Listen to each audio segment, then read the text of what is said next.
nice fascinating fact that maybe a few of you might find interesting is if you go very, very close to her nose and her whiskers, you'll see she has a certain amount of rows of whiskers, and above that last row of whiskers, just distinct lines perfect over there. That last row of whiskers just above, the spot patterning over there, it's almost like a triangle. Every single leopard has got a different pattern, and that pattern is an identification marker.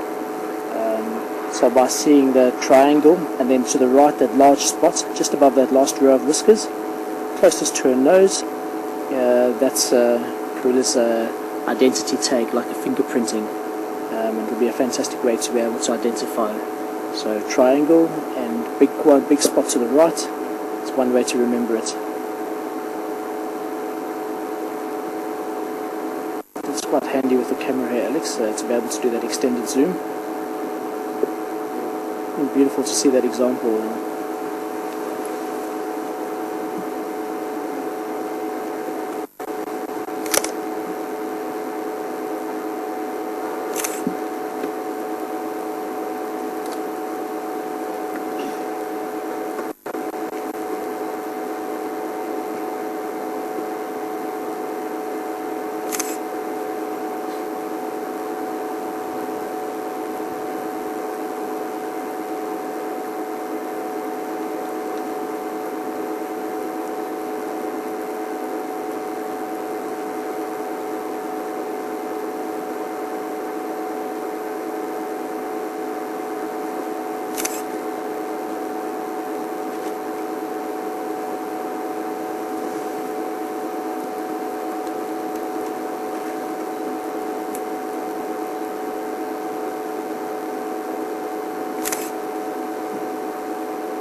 Leopard down for the count. There we go, she's buried her nose down in the ground, getting very comfortable.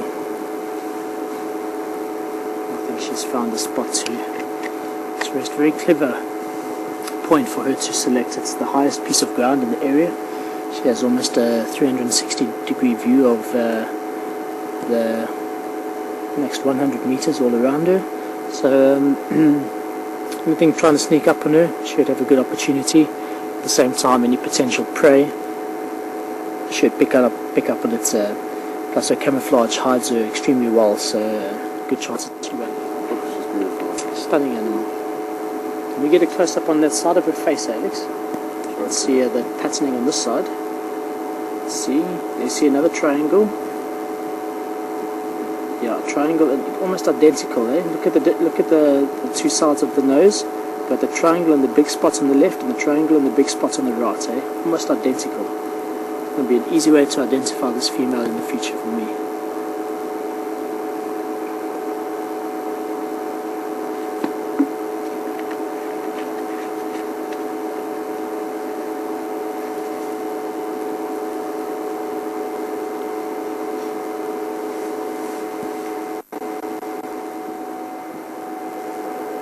You can just see her eyes are closed, head's down. They'll still flicker around a little bit. But anything that tries to sneak up on her, she'll pick up that sound. She'll be resting, but she's very, very alert still. And just look at that chest, how strong it is.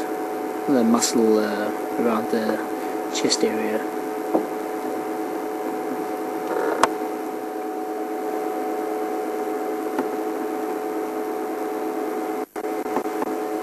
Okay, I think she's giving us a sign. She wants some peace and quiet, and I think that's exactly what we're going to give her. That was unbelievable.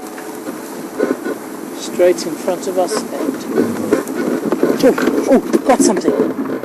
Oh, did you see that? She jumped for something over there. Back on the Gowrie Main now. It's a good chance she'll probably just pop off to the right, down to the south, out of our property. But let's spend a little bit of time with her and see what she gets up to.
She's just crossed south over Gowrie Main. Something's got her attention on this side. You can see now, we saw a very beautiful example. We found her drinking water, and then she spent a bit of time just grooming herself, resting, waiting for it to get a little bit darker and cooler. Now the sun's gone down, it's cool. This is when a leopard like this one is in her element. This animal's totally adapted for nocturnal hunting. They can be successful during the daytime, but they'll be a whole lot more successful during the night. Camouflage, their senses, just their hunting strategy. Their strategy is more of stalk and pounce, as opposed to a flat run like a cheetah, or a strategy hunt like a lion. They'll sit and wait and try and get as close as possible, and very, very seldomly run more than 30 meters for their final charge for the kill. So a very good time the night for leopard to hunt as it gets dark. Unbelievably good nocturnal vision. A lot more adapted to the night than humans are. Very, very high concentration of light receptors as opposed to color receptors. That's why you often hear people saying predators see predominantly black and white. They've sacrificed their color receptors for light receptors so that they can see better at night. But there she goes. I think this is the last we'll get of her. Heading out south on the prowl, and I'm sure it's going to be a long, active night for Karula.